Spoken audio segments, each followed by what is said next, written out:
నమస్తే, welcome to our channel Ratan TV.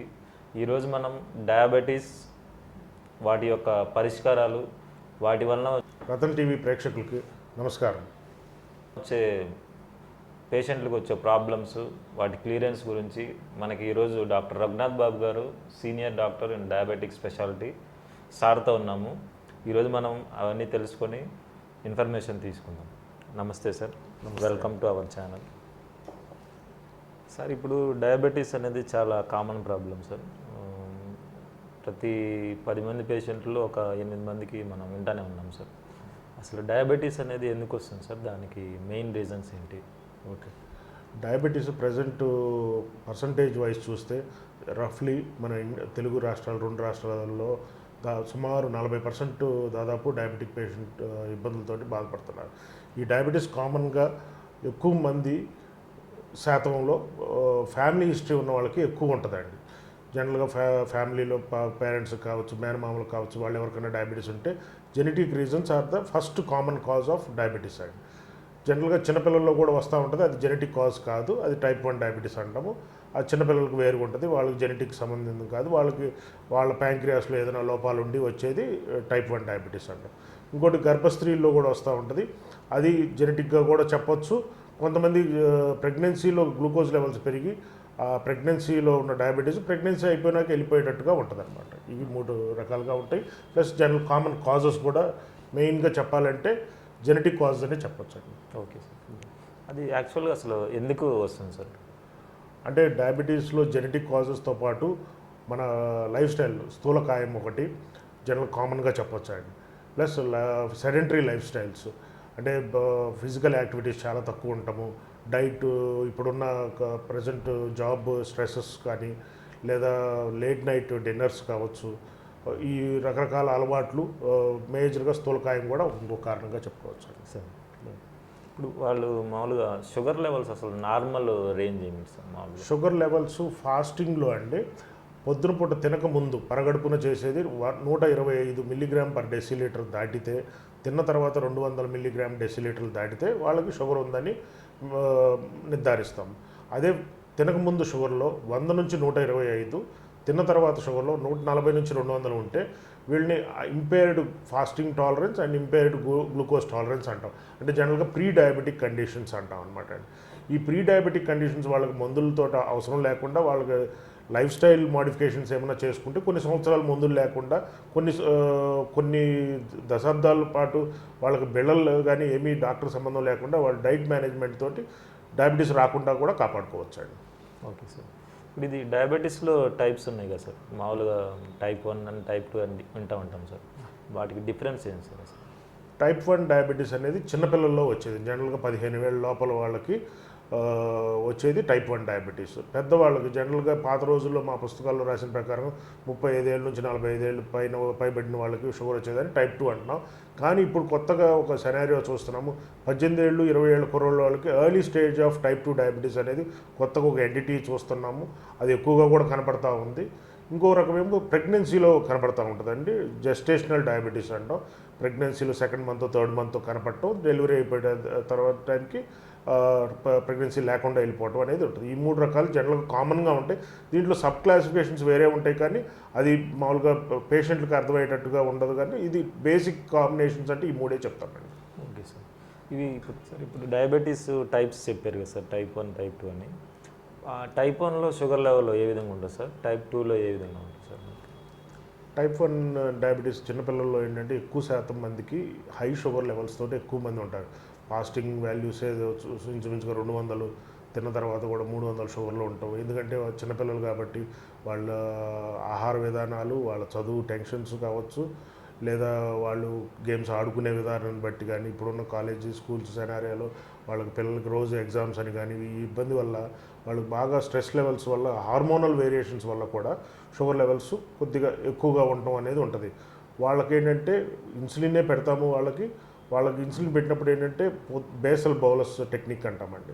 జనరల్గా పొద్దున ఒకసారి, మధ్యాహ్నం ఒకసారి, సాయంత్రం ఒకసారి ఇచ్చి మళ్ళీ పడుకునే ముందు షుగర్ లెవెల్స్ చూసుకుంటా ఇన్సులిన్ రాత్రి పడుకునేటప్పుడు కూడా ఇచ్చేటట్టుగా ఉంటుంది. అది 24 hours యాక్టివ్ ఇన్సులిన్ లాగా కూడా ఇస్తుంటాం అనమాట. సో సో వాళ్ళకి ఈ షుగర్ లెవెల్స్ని ఆ ఫ్లక్చువేషన్ తప్పించడం కోసమే ఎక్కువసార్లు ఇంజెక్షన్ ఇవ్వాల్సి వస్తూ ఉంటుంది, ఎక్కువసార్లు మానిటరింగ్ కూడా చేయాల్సి ఉంటుంది. అది పెద్దవాళ్ళకి అనుకోండి, జనరల్గా పొద్దున పూట టైప్ 2 డయాబెటీస్ వాళ్ళకి పొద్దున ఒక ట్యాబ్లెట్, సాయంత్రం ఒక బిళ్ళో ఎక్కువ శాతం మంది ఉంటారు. ఇన్సులిన్ చాలా తక్కువ మంది ఉంటారు. ట్యాబ్లెట్స్ ఏంటంటే పొద్దున మార్నింగ్ బ్రేక్ఫాస్ట్ టైంలో ఒక ట్యాబ్లెట్, రాత్రి డిన్నర్ టైంలో ఒక ట్యాబ్లెట్ ఇస్తూ ఉంటాము. లేదా ఇన్సులిన్ అవసరపడిన దాన్ని బట్టి ఇన్సులిన్ కూడా ఉంటుంది. వాళ్ళకి ఏంటంటే అంత ఫ్లక్చువేషన్స్ ఉండవు అనమాట. వాళ్ళు ఏంటంటే కొద్దిగా పెద్దవాళ్ళు కాబట్టి వాళ్ళు చెప్పిన దాంట్లో లైఫ్ స్టైల్ మోడిఫికేషన్ చాలా చేసుకోగలుగుతారు. వాళ్ళకి హార్మోనల్ అంత ఇబ్బందులు కానీ ఇవి ఉండవచ్చు. స్ట్రెస్ ఉన్నా కూడా వాళ్ళకి కొద్దిగా అవగాహన కొద్దిగా ఎక్కువ ఉంటుంది. చిన్నపిల్లల్లో అవగాహన రాతం కొద్దిగా తక్కువ ఉంటుంది. అది తల్లిదండ్రులకు కూడా చాలా ఇబ్బందికరంగా ఉంటుంది. చిన్నపిల్లలు వాళ్ళకి టైం టు టైం ఇంజెక్షన్ ఇవ్వటం, వాళ్ళకి ఆహారం టైంకి అందించడం, స్కూల్స్లో ఉంటారు, వాళ్ళకి ఆహారం పంపించే విధానాలు కానీ ఇవన్నీ కొద్దిగా చాలా ఇబ్బందికరంగా ఉంటాయి. సార్ ఇప్పుడు ఇన్సులిన్ తీసుకునే వాళ్ళు ఉంటారు కదా సార్, వాళ్ళు ట్యాబ్లెట్స్ ఏ టైంకి వేసుకోవాలి, ఫుడ్ ఎట్లా తీసుకోవాలి సార్? ట్యాబ్లెట్స్ అంటే మార్నింగ్ ఎక్కువ శాతం మంది మార్నింగ్ టిఫిన్ చేసినాక ఒక ట్యాబ్లెట్, రాత్రి భోజనం చేసిన దాకా తర్వాత ఒక ట్యాబ్లెట్ పెడతాము. మార్నింగ్ అండ్ ఈవినింగ్ అన్కంట్రోల్డ్గా ఉండి లేదా పోస్ట్ లంచ్ టైంలో పెరుగుతున్న వాళ్ళకి మధ్యాహ్నం కూడా ఒక ట్యాబ్లెట్ యాడ్ చేసేదానికి కూడా ఆస్కారం ఉంటుంది. సపోజ్ ఈ ట్యాబ్లెట్స్ పెట్టి కూడా లేదా మనం స్టార్టింగ్ ట్యాబ్లెట్స్ అంటే జనరల్గా మెట్ఫార్మిన్ అనే ఒక ట్యాబ్లెట్ తోటి స్టార్ట్ చేస్తాం, షుగర్ ఫస్ట్గా అండ్ దాంతో ఇంకొక కాంబినేషన్ యాడ్ చేస్తాం. ఆ కాంబినేషన్లో కొద్ది డోస్ పెంచుతాం. దీంతో కంట్రోల్ రాకపోతే థర్డ్ మాలిక్యూల్ని యాడ్ చేసుకుంటే కంట్రోల్ కోసం ప్లాన్ చేస్తాం. ఈ 3 రకాల కాంబినేషన్స్లో 2 రకాల కాంబినేషన్లో అతను కంట్రోల్ రాకపోయినప్పుడే అప్పుడు ఇన్సులిన్ గురించి ఆలోచిస్తాం. ఇన్సులిన్ కూడా జనరల్గా వాళ్ళకి ప్రీ మిక్స్డ్ ఇన్సులిన్సే పెడతాం. 30/70 ఇన్సులిన్ అని ఉంటుంది, 50/50 అని ఉంటుంది, ప్లెయిన్ ఇన్సులిన్ కూడా ఉంటాయి, ప్లస్ 24 గంటలు యాక్ట్ చేసే ఇన్సులిన్. దాన్ని వాళ్ళ షుగర్ లెవెల్స్ చూసుకొని దాన్ని పొద్దున సాయంత్రంగా మోతాదుగా అడ్జస్ట్ చేసుకునేటట్టుగా ఇన్సులిన్ కూడా పెట్టుకోవడానికి ఆస్కారం. Okay sir. ఇంకోటి ఇప్పుడు డయాబెటిక్ వచ్చిన వాళ్ళు చాలామంది వీక్గా ఉంది, నీరసంగా ఉందంటారు సార్, అది ఎందుకు సార్, ఎందుకు వస్తుంది? అన్కంట్రోల్డ్ డయాబెటీస్ ఉన్న వాళ్ళకి వాళ్ళ తినే ఆహారం ఒంటికి పట్టకపోవడందువల్ల వాళ్ళ కణాలు వీక్ అయిపోవటం వల్ల ఆ వీక్నెస్ ఉంటుంది. జనరల్గా డయాబెటీస్ ఉన్న వాళ్ళకి ఏంటంటే మోస్ట్ ప్రాబబ్లీ ఏ మల్టీవిటమిన్ కానీ ఏదో ఫుడ్ సప్లిమెంట్స్ కావచ్చు, లేదా పౌడర్ సప్లిమెంట్స్ కావచ్చు, మల్టీవిటమిన్ సప్లిమెంట్స్ కావచ్చు, బి కాంప్లెక్స్లో B12 న్యూరోబయాన్ లాగా B12 కాంబినేషన్స్ కూడా పెడతా ఉంటాం. కొంతమంది ఎముక నొప్పి అంటే కాల్షియం సప్లిమెంట్స్, ఏదో ఒక సప్లిమెంట్స్ ఒక ట్యాబ్లెట్ రూపంలో ఇస్తూ ఉంటాము. ప్లస్ ఆహారంలో కూడా వాళ్ళకి చెప్తాం కొద్దిగా సప్లిమెంట్స్, తినకూడని ఆహారం తినకూడదు, తినాల్సిన ఆహారాన్ని ఎంత మోతాదులో ఎన్నిసార్లుగా తినాలనేది వాళ్ళకి డైటరీ ఎక్స్ప్లెనేషన్లో చెప్తూ ఉంటామండి. Okay sir. ఇప్పుడు మనకి షుగర్ అనేది స్వీట్స్ తింటే వస్తుంది, రైస్ ఎక్కువ తింటే వస్తుందని అంటూ ఉంటారు సార్ పెద్దవాళ్ళు, అది నిజమేనా సార్? అంటే షుగర్స్ రైసు అది కాదండి. జనరల్గా సింపుల్ కార్బోహైడ్రేట్ డైట్ని రిఫైన్డ్ ఫార్మ్ ఆఫ్ డైట్స్ని తినొద్దని చెప్తాం. రిఫైన్డ్ ఫార్మ్ ఆఫ్ ఫుడ్స్ అంటే షుగర్ కావచ్చు, బెల్లం కావచ్చు, అన్నీ రిఫైన్డ్ ఫామ్. ఇంకోటి ఏంటంటే ఆయిల్స్ రిఫైన్డ్ ఫామ్. మనకు రైస్ రిఫైన్డ్ అయిపోయి పాలిష్ లేకుండా వస్తుంది, అది కూడా తినకూడదని చెప్తాం. ప్లస్ అట్లాగే ఇప్పుడు ఈ మధ్యకాలంలో వస్తున్న గోధుమలు ప్యాకెట్ ఫామ్లో మనకు అమ్ముతున్నాయి కూడా, అవి కూడా రిఫైన్డ్ ఫామ్ లాగే వస్తున్నాయి. సో ఏదైనా అన్పాలిష్డ్ ఫుడ్, అన్రిఫైన్డ్ ఫుడ్ తింటే షుగర్కి మంచిదని చెప్తాం. ప్లస్ ఏదైనా తొందరగా అరిగిపోయే ఫుడ్ అనేది సింపుల్ కార్బోహైడ్రేట్. సో కొద్ది కాంపౌండ్ కార్బోహైడ్రేట్ అయినా పర్లేదు, ప్రోటీన్ డైట్ అయినా పర్లేదు, ఫ్యాట్ అయినా కొద్ది పర్లేదనే చెప్తాము. సింపుల్గా అరిగిపోయే సింపుల్ కార్బోహైడ్రేట్ డైట్స్ అంటే షుగర్స్ కావచ్చు, రైస్ కావచ్చు, వీట్ కావచ్చు, పాలిష్ తక్కువ ఉన్న ఇది రిఫైన్డ్ ఫార్మ్ ఆఫ్ ఫుడ్స్ని తీసుకోవద్దని చెప్తాం. Okay sir. ఇప్పుడు షుగర్ పేషెంట్స్ మామూలుగా టీ కాఫీలు అవి తాగొచ్చా సార్? ఖచ్చితంగా తీసుకోవచ్చండి. కాఫీకి పెద్ద ప్రాబ్లం ఏం లేదు. వాళ్ళకి అలవాటు ఉన్నప్పుడు రోజుకు ఒకసారి కాఫీ, లేదా అలవాటు ఉంటే గ్రీన్ టీలు కూడా ఎక్కువ తీసుకున్నందువల్ల 1-2 సార్లు తీసుకున్నందుకు నష్టమేం లేదు. కాకపోతే షుగర్ లెస్ తీసుకోవడం అనేది చాలా మంచిది. షుగర్ కూడా బెల్లం వేస్తే పర్లేదని కొంతమంది చెప్తుంటారు, అది కూడా కరెక్ట్ కాదు. ఇంకోటి ఏంటంటే కొంతమంది ఇప్పుడు ఈ ఆర్టిఫిషియల్ స్వీట్నర్స్ అనేవి కూడా వాడుతున్నారు. రకరకాల కంపెనీలు ఉన్నాయి, అదేదో టీలో వేసుకుని 2 వేసుకుంటే అది కొద్దిగా తీపిగా ఉంటుంది అనేది వాడుతూ ఉన్నారు. అవి ఏదో లిమిటెడ్గా వాడితే పర్లేదు. దాంతో స్వీట్స్ కూడా వచ్చే రకాలు ఉన్నాయండి. ఆ స్వీట్స్ అనేది అంత మంచిది కాదు. అవి కూడా సుక్రలోజు అని రకరకాల వాటి ద్వారా తయారవుతుంటాయి, అవి కూడా అంత మంచిది కాదు. జనరల్గా న్యాచురల్ ప్రోడక్ట్స్ అంటే స్టీవియా అని ఒక ఆకు ఉంటుందండి, అది మీఠా తులసి అంటాము. దాన్ని ఆకుని ఏదైనా వేసుకొని అట్లాగా న్యాచురల్ ప్రోడక్ట్గా వాడుకుంటే మంచిది. అవి కూడా ఇప్పుడు స్టీవియా ప్యాకెట్ ఫార్మ్స్ లాంటివి కూడా అవైలబుల్ ఉంటున్నాయి. కాకపోతే అది ప్రిజర్వేటివ్తో ఉంటుంది కాబట్టి ఇంట్లో మనం ఒక తులసి చెట్టు పెట్టుకున్నట్టుగానే మీఠా తులసి లాంటిది పెట్టుకుంటే అది న్యాచురల్ స్వీట్ కాబట్టి అది వాడుకుంటా ఉంటే చాలా మంచిదండి. Okay sir. సార్ ఇప్పుడు డయాబెటీస్ వంశపారంపర్యం నుంచి వస్తుంటారు కదా సార్. ఇప్పుడు వంశంలో ఇప్పుడు ఒకళ్ళకి వచ్చిందంటే అది ఎవరికి ఎక్కువ వచ్చే ఛాన్స్ ఉంటుంది సార్? అంటే ఫ్యామిలీలో పెద్ద చిన్న అట్లా ఉంటారు కదా సార్, అది ఎవరికి ఎక్కువ వచ్చే ఛాన్స్ ఉంటుంది సార్? అంటే దీని మీద అంటే ఫ్యామిలీ ఫాదర్కి ఉంటే ఫస్ట్ సన్కి వస్తుందా, సెకండ్ సన్కి వస్తుందా, లేదా ఆడపిల్లలకు వస్తుందా, మదర్కి ఉంటే ఆడపిల్లకి వస్తుందా అనేది దీని మీద చాలా చాలా వర్క్ జరిగింది. చాలా అంటే పేపర్ వర్క్ జరిగిందో లేదో కానీ చాలా స్టడీస్ జరిగినాయి. అంటే ప్రతి ఒక్క దానికి అది ఇది ఫలానా అనేది నిర్ధారించేంత కెపాసిటీగా ఇప్పుడు దాకా అయితే ఏమీ లేవండి. జనరల్గా పేరెంట్స్కి ఉంటే పిల్లలకి ఎక్కువ శాతం రావడానికి ఆస్కారం ఉండటానికి జెనెటిక్ కాజ్ ఒకటి ఉండటంతో పాటు ఆ పిల్లలకు వచ్చే లైఫ్ స్టైల్ ఎర్లీగా రావడానికి కూడా చేస్తుంది అనమాట. బరువు ఎక్కువ ఉండడం వాళ్ళు, సెడెంటరీ లైఫ్ స్టైల్ ఉన్నవాళ్ళు, వాళ్ళు ఎక్కువగా ఇప్పుడు పెద్ద కొడుకు ఉన్నాడు అనుకోండి, అతను లైఫ్ స్టైల్ ఒకలాగా ఉండొచ్చు, సెకండ్ అతనికి లైఫ్ స్టైల్ సరిగ్గా లేని వాళ్ళకి అంటే అప్పుడే వాళ్ళకి 30 ఏళ్ళలో రావటం 40 ఏళ్ళలో రావడంలో జరిగింది. బాగా లైఫ్ స్టైల్ అన్నీ బాగున్న వాళ్ళకి ఏంటంటే కొద్దిగా ఓల్డ్ ఏజ్లో కొద్దిగా ఏజ్ పెరిగినాక రావడానికి ఉండటానికి ఎక్కువ ఆస్కారం ఉంటుంది. జెనెటిక్తో పాటు 100% life style is comorbid condition for the diabetes అండి. Okay sir. ఇంకోటి చాలామంది లేడీస్కి ప్రెగ్నెంట్ టైంలో వస్తుంది సార్, డెలివరీ టైంలో కానీ లేకపోతే ఒక 2-3 మంత్స్ ఉన్నప్పుడు కానీ వస్తుంది సార్, అది ఎందుకు వస్తుంది సార్? ఇది జెస్టేషనల్ డయాబెటీస్ అంటారండి. ప్రెగ్నెన్సీ ఇన్ డయాబెటీస్ని జెస్టేషనల్ డయాబెటీస్ అంటారు. జెస్టేషనల్ డయాబెటీస్ ఏంటంటే జనరల్గా సెకండ్ మంత్ థర్డ్ మంత్ వాళ్ళు డయాగ్నోస్ చేసుకున్నప్పుడు గైనకాలజిస్టులు వాళ్ళు రొటీన్ చెకప్స్లో ఒక గ్లూకోజ్ టాలరెన్స్ టెస్ట్ అంటారు. అంటే పొద్దున్నే పరగడుపున షుగర్ చేయించి తర్వాత 100 గ్రామ్స్ నుంచి 75 గ్రామ్స్ నుంచి 100 గ్రామ్స్ గ్లూకోజ్ తాగించి ప్రతి 1 అవర్ 1.5 అవర్ 2 అవర్స్ 2.5 అవర్స్కి ఓరల్ జీటీటీ టెస్ట్ అంటారు అన్నమాట. ఈ జీటీటీ టెస్ట్ చేసి ఐడెంటిఫై చేసుకుంటారు. సో వీళ్ళకి ఏంటంటే బార్డర్ లైన్లో ఉన్న వాళ్ళు ఏంటంటే డైట్లోని కంట్రోల్ చేసుకోవటం, ఈ fasting 125 milligram per decilitres 200 milligram decilitre దాటిని వాళ్ళకి డయాబెటీస్ డయాగ్నోసిస్ అయితే వాళ్ళని ఏంటంటే మా ఇట్లాగా ఎండోక్రైనాలజిస్ట్ డయాబెటాలజిస్ట్ దగ్గరకు పంపించేసి ఫిజిషియన్ ఎవరన్నా చూసేసి వాళ్ళకి ఇన్సులిన్ అనేది కంపల్సరీగా స్టార్ట్ చేస్తారండి. అంటే ప్రెగ్నెన్సీ టైంలో మెట్ఫార్మిన్ కూడా వాడచ్చు అని చెప్తారు కానీ ఎక్కువ శాతం మంది ఇన్సులిన్లోనే ఉంటారు. టిల్ ద డెలివరీ టైం దాకా వాళ్ళు ఎవ్రీ 15 days వాళ్ళకి యావరేజ్ 3 months చూసుకుంటే వాళ్ళకి కూడా ఈ డోస్లు అడ్జస్ట్ చేసుకుంటా డెలివరీ తర్వాత జనరల్గా ప్రెగ్నెన్సీ వెళ్ళిపోవడానికి ఎక్కువ శాతం ఉంటుంది. జనరల్గా డయాబెటీస్ కంట్రోల్ లేకపోతే బేబీ బరువు ఎక్కువతో పుడతారనే దానికోసం గ్లూకోజ్ కంట్రోల్ చాలా important. General normal weight 2.5 kgs to 3.5 kgs weight అయితే అన్కంట్రోల్డ్ డయాబెటీస్ గ్లూకోజ్ శాతం బ్లడ్లో ఎక్కువ ఉండటం వల్ల బేబీ వెయిట్ ఎక్కువ పెరిగిపోయి డెలివరీ టైంలో ఇబ్బందులు అవుతాయి, సిజేరియన్ కంపల్సరీ అవుతుంది, డెలివరీ కాంప్లికేషన్స్ ఉంటాయని చెప్పేసి వాళ్ళకి ఇన్సులిన్ ఇచ్చేసి బాగా స్ట్రిక్ట్ కంట్రోల్. వాళ్ళ షుగర్ లెవెల్ కంట్రోల్స్ కూడా ఎట్లా మెయింటైన్ చేస్తామంటే ఫాస్టింగ్ 90 దగ్గర ఉండేటట్టు చూస్తాం, పోస్ట్ లంచ్ కానీ డే టైంలో కానీ 120 మిల్లీగ్రామ్ పర్ డెసిలీటర్ ఉండేటట్టు చూస్తాం. నార్మల్ డయాబెటిక్ వాళ్ళలాగా ఏదో 150 ఉంటే పర్లేదు అన్నట్టు కాదు, వాళ్ళకి ఫాస్టింగ్ కంపల్సరీగా 90 ఉండాలి, తిన్న తర్వాత షుగరు 120 లోపల ఉండేటట్టుగా చూసుకుంటాం అన్నమాట. ఈ డెలివరీ అయిపోయినాక మళ్ళీ సెకండ్ డెలివరీలో కూడా కనపడేదానికి ఎక్కువ ఛాన్సెస్ ఉంటుంది. అట్లే కాకుండా ఈ డయాబెటీస్లో వచ్చి కనపడిన వెళ్ళిన షుగరు వీళ్ళు టైప్ 2 డయాబెటీస్గా రావడానికి దాదాపుగా 70 to 80% ఛాన్సెస్ ఎక్కువ శాతం ఉంటుంది. వాళ్ళు కూడా చాలా జాగ్రత్తగా ఉండాలి, ఫ్యూచర్లో డయాబెటీస్ రాబోతుందని చెప్పేసి ప్రెగ్నెన్సీ అయిపోయినా కనపడకుండా వెళ్ళిపోయిందని వదిలిపెట్టకుండా తర్వాత కూడా ఇదే డైట్లో అవి జాగ్రత్తగా మెయింటైన్ చేసుకుంటే వాళ్ళకు రాబోయే ఫ్యూచర్ టైప్ 2 డయాబెటీస్ని కొద్దిగా పోస్ట్పోన్ చేసుకోవచ్చు, కాంప్లికేషన్స్ కూడా రాకుండా కూడా చూసుకోవచ్చు. Okay sir. డెలివరీ అయిన తర్వాత పుట్టిన పిల్లలకు కూడా కొంతమందికి వస్తుంది సార్, అది ఎట్లా వస్తుంది సార్? అంటే తల్లి నుంచి వస్తుందా సార్ బిడ్డకి? చిన్నపిల్లలు వచ్చేదాన్ని టైప్ 1 డయాబెటీస్ అని చెప్పాను కదండి, అది టైప్ 1 డయాబెటీస్. తల్లి ఫాదర్ మదర్ నుంచి జెనెటిక్గా టైప్ 1 డయాబెటీస్ రాదనమాట.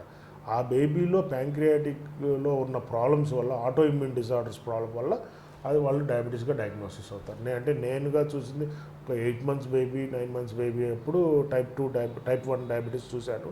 వాళ్ళు న్యూ బోర్న్ బేబీస్లో నేను ఎప్పుడూ వినలేదు, నేను చూడలేదండి. జనరల్గా 8 months 9 months బేబీ నాకు తెలిసిన హిస్టరీలో చూసింది.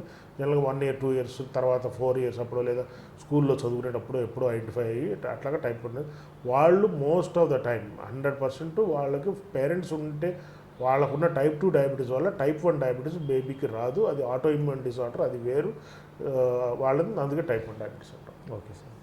ఇంకోటి డయాబెటీస్ వలన ఐస్ ప్లస్ నర్వ్స్ అన్ని డ్యామేజ్ అవుతూ ఉంటాయి సార్. అవి కాకుండా వాళ్ళు తీసుకోవాల్సిన ప్రికాషన్స్ ఏంటి?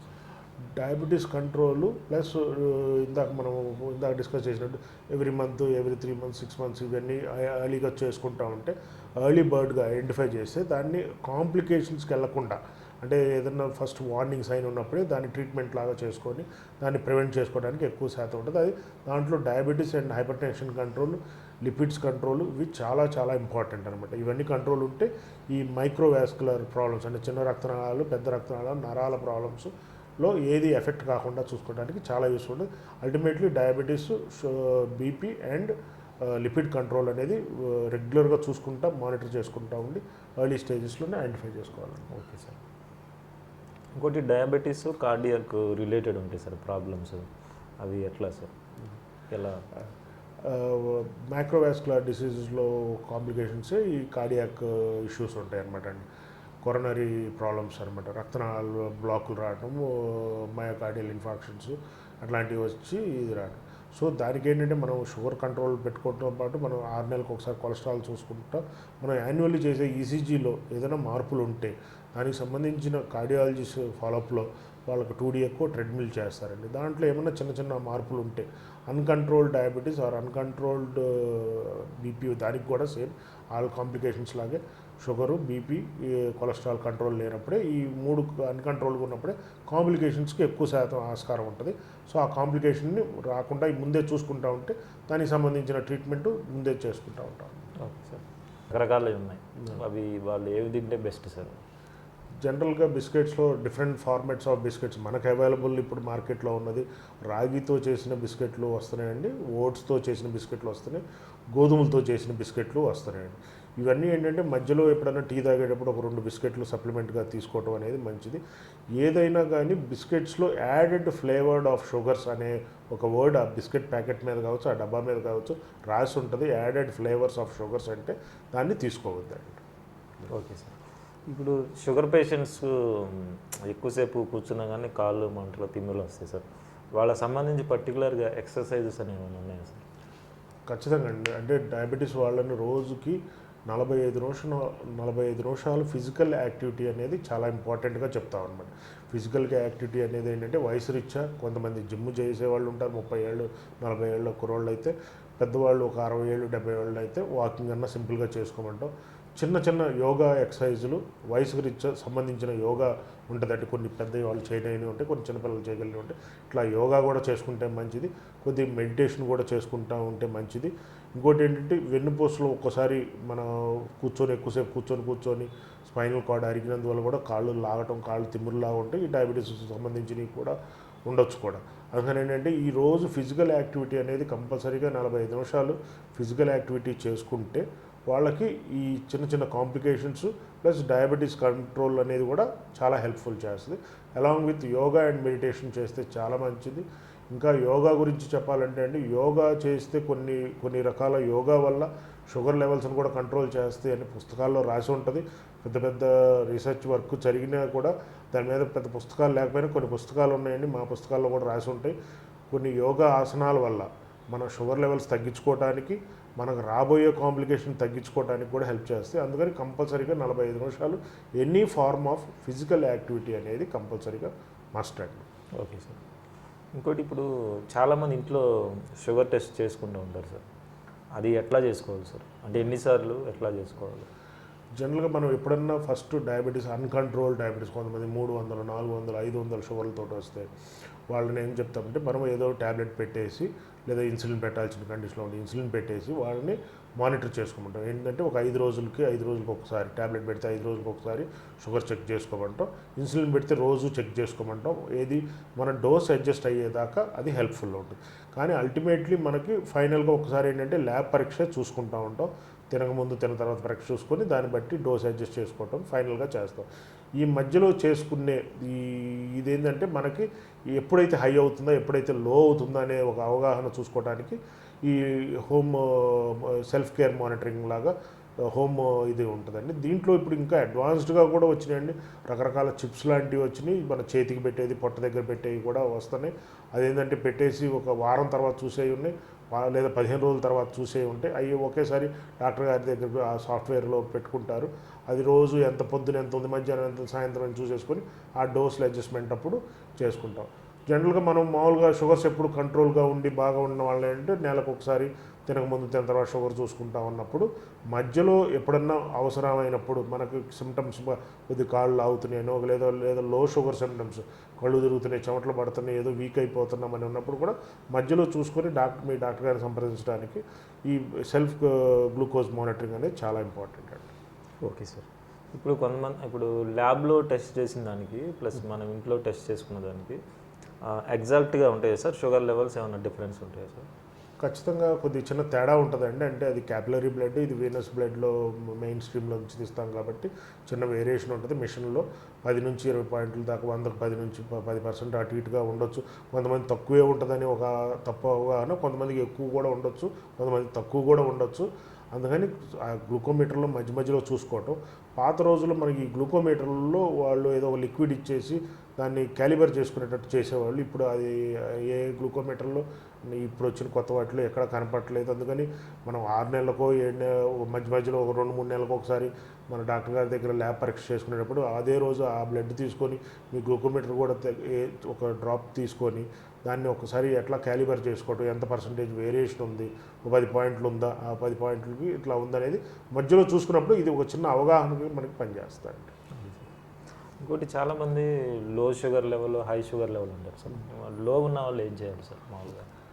లో షుగర్ ఉన్న వాళ్ళకి ఫస్ట్ ఇమీడియట్గా కళ్ళు తిరగటం, చెమటలు పట్టడం, గుండె దడగా ఉండటం, నీరసం, చల్లగా ఒళ్ళంతా చల్లబడిపోవటం, ఒక ఆల్మోస్ట్ ఒక డ్రెంచ్డ్ ఫీలింగ్ అనమాట. అంటే ఒక బకెట్ నీళ్లు తల మీద నుంచి పోస్తే ఎట్లా కారిపోతుందో అట్లా కారిపోతుంది.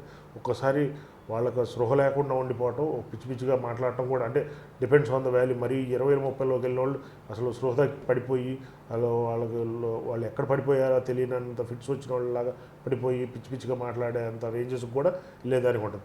ఇమ్మీడియట్గా మనం ఇంట్లో చేయాల్సిన ఫస్ట్ ఎయిడ్ ఏంటంటే ఇంట్లో గ్లూకోజ్ కానీ, పంచదార నీళ్ళు కానీ, లేదా ఏదైనా స్వీట్ ఉంటే ఇమీడియట్గా వాళ్ళకి ఇవ్వాలి. తర్వాత మనం మీ దగ్గరలో మీకు ట్రీట్ చేసే డాక్టర్ గారిని కోఆర్డినేట్ చేసుకొని తీసుకెళ్ళినాక వాళ్ళు గ్లూకోజ్ ఎక్కిస్తారు. కానీ మీరు ఇంట్లో ఫస్ట్ ఎయిడ్గా పేషెంట్ అన్అవేక్ఫుల్నెస్గా డయాబెటిక్ పేషెంట్ పిలిస్తే లేగవట్లేదనో, లేదా పేషెంట్కి వీక్నెస్ అనే సిమ్టమ్స్ ఎర్లీగా తనకే తెలిసినా కూడా ఇమీడియట్గా పంచదార నీళ్ళు, గ్లూకోజ్ నీళ్ళు ఫస్ట్ ఇమీడియట్గా తీసేసుకోవాలి. తీసుకున్నాక మీ డాక్టర్ గారిని సంప్రదిస్తే ఆ డోసులు ఎందువల్ల తగ్గింది, దేనివల్ల ప్రాబ్లం అయింది, వేరే ఏదైనా కాంప్లికేషన్స్ ఉన్నందువల్ల తగ్గిపోయిందా, లేదా మెడిసిన్స్ ఏమైనా ఓవర్ డోసేజెస్ అయినా, లేదా తీసుకునే విధంలో ఒక్కసారి డబల్ డోస్లా తెలియకుండా ఒకసారి పెద్ద వయసు వాళ్ళు ఒకసారి వేసుకున్న బిళ్ళని తెలియకుండా ఇంకోసారి వేసుకోవటం వల్ల కూడా అవుతుందా అనేది ఒక్కసారి డాక్టర్ గారు చూసుకొని దాన్ని ఏమి అడ్జస్ట్ చేసుకోవాలనేది ట్యాబ్లెట్లు వాటి గురించి చేస్తారు.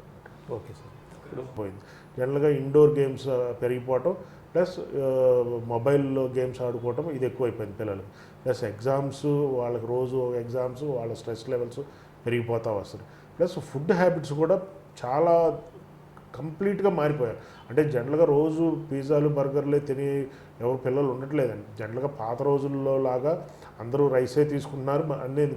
కాకపోతే మన పెద్దవాళ్ళు ఏమైతే చేశారో మనం చేయకుండా మనం తప్పు చేసి నెక్స్ట్ జనరేషను ఈ పాలిష్డ్ ఫుడ్స్ తినేసి డయాబెటీస్ని పెంచాము. నెక్స్ట్ జనరేషన్కి కూడా మనం ఇంకా పాలిష్డ్, ఇంకా రిఫైన్డ్ ఫార్మ్స్ ఆఫ్ ఫుడ్నే అలవాటు చేస్తున్నాం, వాళ్ళకి పెంచుతున్నాం. ఇప్పుడు రోజుకి ఇప్పుడు 40% ఉన్నది, నెక్స్ట్ ఇంకొక 5-6 సంవత్సరాల్లో పెరిగిపోయింది. ఇప్పుడు ఆల్రెడీ హైదరాబాద్ అనేది డయాబెటీస్కి వరల్డ్ వైడ్లో హబ్ లాగా అయిపోయింది. ఇంతమంది డయాబెటీస్ పెరిగిపోవడానికి బేసికలీ రైస్ ఈటింగ్ ఒక కారణం అవ్వచ్చు. దాంట్లో అన్పాలిష్డ్ ఫుడ్ తింటే చాలా మంచిది. అందరూ పాలిష్డ్ ఫుడ్స్ తినిపోయేసి, సో అందుకని ఇప్పుడున్న జనరేషన్ అన్నా కానీ నెక్స్ట్ పిల్లలకి మనం వాళ్ళకి మంచి హెల్త్ ఇవ్వాలంటే డయాబెటిక్ డైట్ అని కాదండి, హెల్తీ డైట్, డయాబెటిక్ డైట్ అన్నీ ఒకటే. హెల్తీ డైట్ పిల్లలకు కూడా ఇవ్వటం అలవాటు చేయండి. రిఫైన్డ్ ఫార్మ్ ఆఫ్ ఫుడ్స్ మానిపించేసేయండి, ప్యాక్డ్ ఫుడ్స్ మానిపించండి.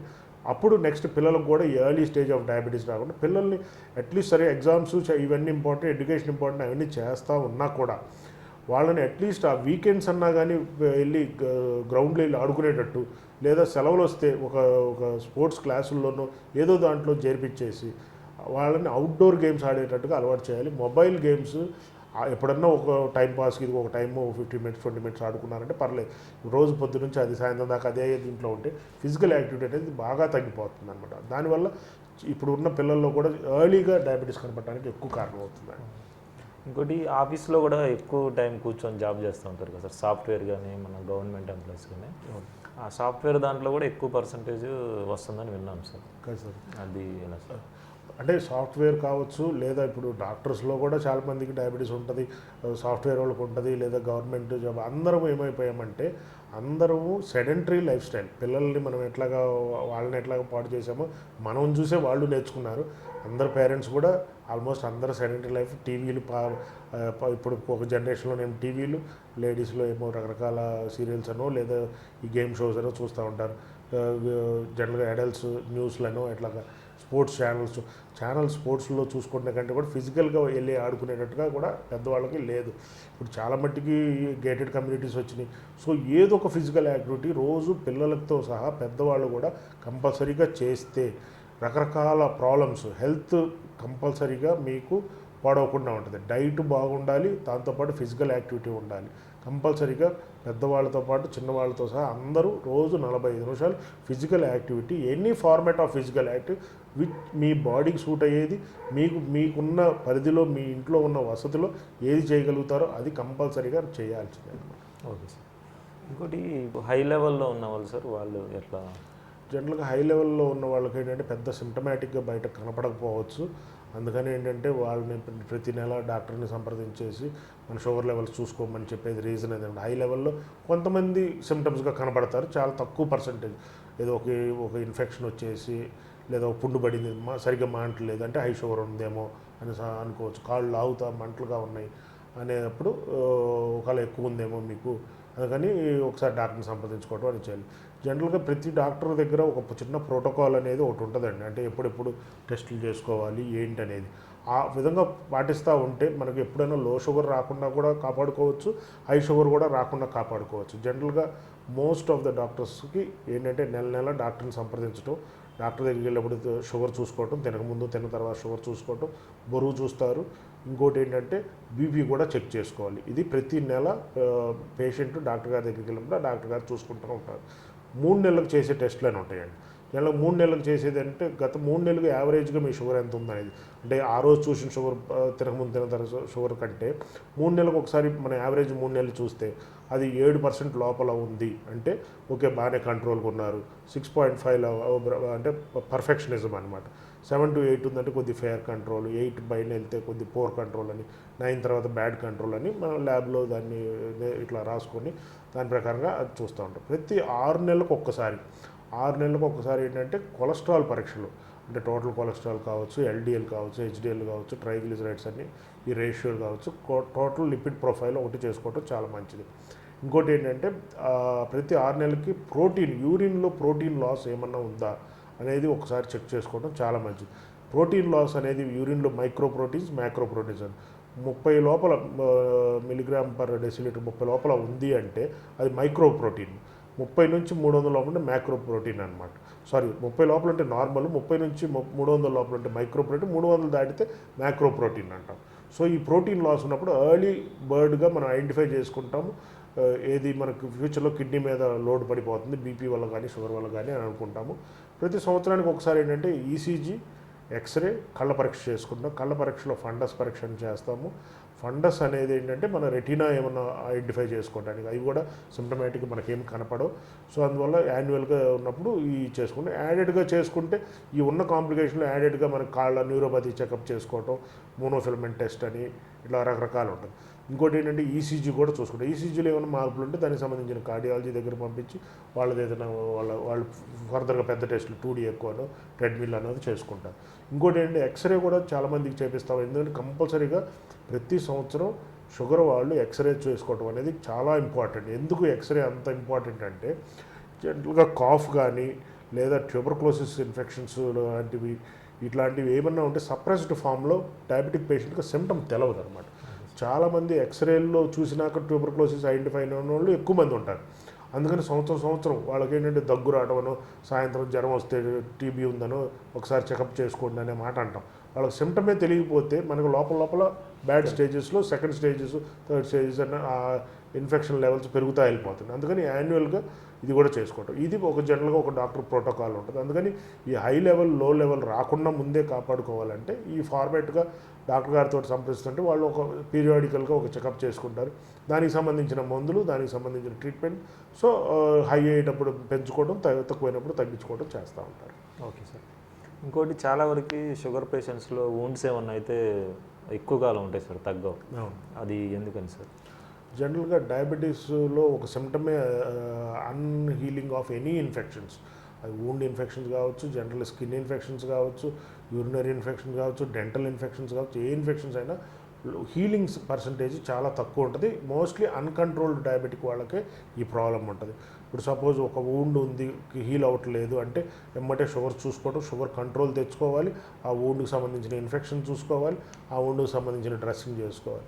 జనరల్గా డ్రెస్సింగ్లో కూడా డయాబెటిక్ వాళ్ళకి ఒక చిన్న పద్ధతులు ఉంటాయి. అంటే ఏ పడితే క్లీనింగ్ చేసుకోవడం అట్లా జనరల్గా సెలైన్ వాటర్తో క్లీన్ చేసుకోమంటాం. ఏదైనా వూండ్ ఉంటే దాంతో బెటాడిన్ లోషన్ క్లీన్ చేసుకుంటాం. బెటాడిన్తో పాటు ఏదైనా ఒక లోకల్ యాంటీబయాటిక్ లాంటి ఇది పెట్టుకొని జనరలైజ్డ్ యాంటీబయాటిక్స్ కూడా పెట్టుకుంటాం.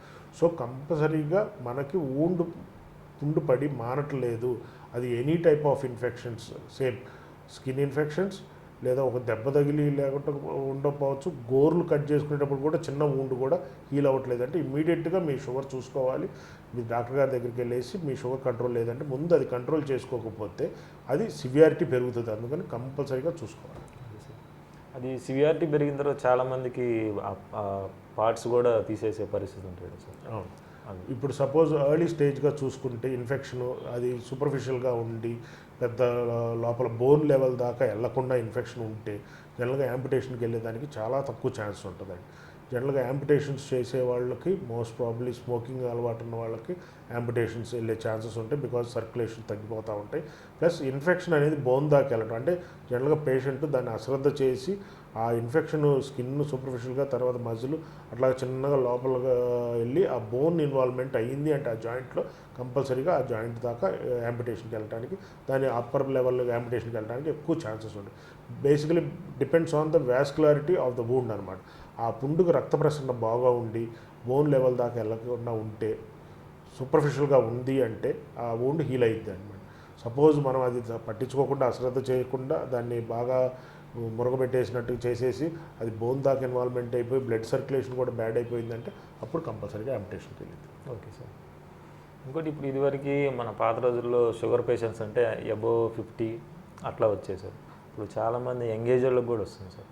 అది దేనివల్ల సార్? మామూలుగా జనరల్గా ఏంటంటే అండి ఇప్పుడు కొత్తగా మేము చదువుకున్న రోజుల్లో కూడా ఈ 18 years 19 years 20 years age group of డయాబెటీస్ని మేము ఎప్పుడూ చూడలేదు. Early onset of type 2 diabetes, early age onset of type 2 diabetes అనే కొత్త ఎంటిటీ మేము ఈ మధ్యకాలం బాగా వింటున్నాము. వాళ్ళు ఇంజనీరింగ్ ఫస్ట్ ఇయర్ స్టూడెంటో లేదా ఇంటర్మీడియట్ సెకండ్ ఇయర్ స్టూడెంటో లేదా డిగ్రీలో ఫస్ట్లో ఉంటున్నారనో ఏదో ఒక చూస్తాం, ఆ పిల్లలకి ఏదో చిన్న ప్రాబ్లం వచ్చి చెక్ చేసుకుంటే బయటపడి కనపడతా ఉన్నారు. వీళ్ళందరికీ పెరగడానికి కారణం టైప్ 2 డయాబెటీస్ ఎర్లీ ఏజ్లో పెరగడానికి కారణం ఏంటంటే సెడెంటరీ లైఫ్ స్టైల్, ఒబిసిటీ అండి. ఒబిసిటీ చాలా పెరిగిపోయింది. ఒబిసిటీ కూడా చాలా కాజెస్గా ఉండొచ్చు. ఇంకోటి ఏంటంటే పిల్లలు కూడా చదువుకునేది ఏంటంటే మనకి ప్లే గ్రౌండ్ ఉన్న స్కూల్స్ అనేది ఎక్కడా లేవు. జనరల్గా వాళ్ళకి ఎప్పటికప్పుడు రెసిడెన్షియల్ స్కూల్స్, ఎడ్యుకేషన్కి ఎక్కువ ఇంపార్టెన్స్ పెరిగింది. Education that is good also, but physical యాక్టివిటీకి కూడా అదే ఇంపార్టెన్స్ తగ్గిపోయింది అనమాట. ఆ ఫిజికల్ యాక్టివిటీ ఇంపార్టెన్స్ లేనందువల్ల పిల్లలు ఆడుకోవటం కూడా తగ్గిపోయింది. అసలు మామూలుగా షుగర్ రాకుండా తీసుకోవాల్సిన జాగ్రత్తలు ఒకసారి మా ప్రేక్షకులు చెప్తున్నాను సార్. షుగర్ రాకుండా ఉండాలి అంటే ఫస్ట్ ఫిజికల్ యాక్టివిటీ కంపల్సరీగా ఉండాలండి. పెద్దవాళ్ళతో కాడి నుంచి చిన్నపిల్లల దాకా అందరికీ ఫిజికల్ యాక్టివిటీ రోజు 45 నిమిషాలు ఫిజికల్ యాక్టివిటీ కంపల్సరీగా చేయాలి. Plus refined form of foods అంటే షుగర్ ఉన్న వాళ్ళు తినే ఆహారం వేరు, హెల్దీ ఆహారం వేరు కాదని చెప్పాను కాబట్టి హెల్దీ ఫుడ్గా తీసుకునేటట్టు అంటే స్వీట్స్ అండ్ షుగర్స్ని అవాయిడ్ చేసుకోవటం, అంటే refined form of sweets and sugars avoid చేసుకోవటం, refined form of rice or వీట్ని అవాయిడ్ చేసుకోవటం, రిఫైన్డ్ ఫార్మ్ ఆఫ్ ఆయిల్స్ని అవాయిడ్ చేసుకోవటం. థ్యాంక్ యూ సార్, మీ విలువైన సమాచారాన్ని మా రతన్ టీవీ ప్రేక్షకులకు అందించినందుకు. చూశారుగా ఫ్రెండ్స్, విలువైన సమాచారాన్ని డాక్టర్ రఘునాథ్ బాబు గారు మనకు అందించారు డయాబెటిక్ మీద. ఇంకా ఏమన్నా ఫర్దర్గా మీకు ఏమైనా డౌట్స్ ఉన్నా, దీని గురించి ఏమైనా ఇన్ఫర్మేషన్ కావాలన్నా కానీ డిస్క్రిప్షన్లో సార్ యొక్క డీటెయిల్స్ క్లినిక్ అడ్రస్ మనం ఇస్తాము, మీరు కాంటాక్ట్ చేయొచ్చు. ప్లస్ పేషెంట్స్ ఎవరైనా కలవాలని ఉన్నవాళ్ళు కూడా డాక్టర్ యొక్క విలువైన సమాచారాన్ని తీసుకొని కలవచ్చు. రెగ్యులర్గా ఇంకా మనకి మోర్ ఇన్ఫర్మేషన్ డాక్టర్ ద్వారా మీకు అందిస్తాము. ఇంకా ఏమైనా ఇన్ఫర్మేషన్ కావాలన్నా కానీ మన రతన్ టీవీ చూస్తూ ఉండండి.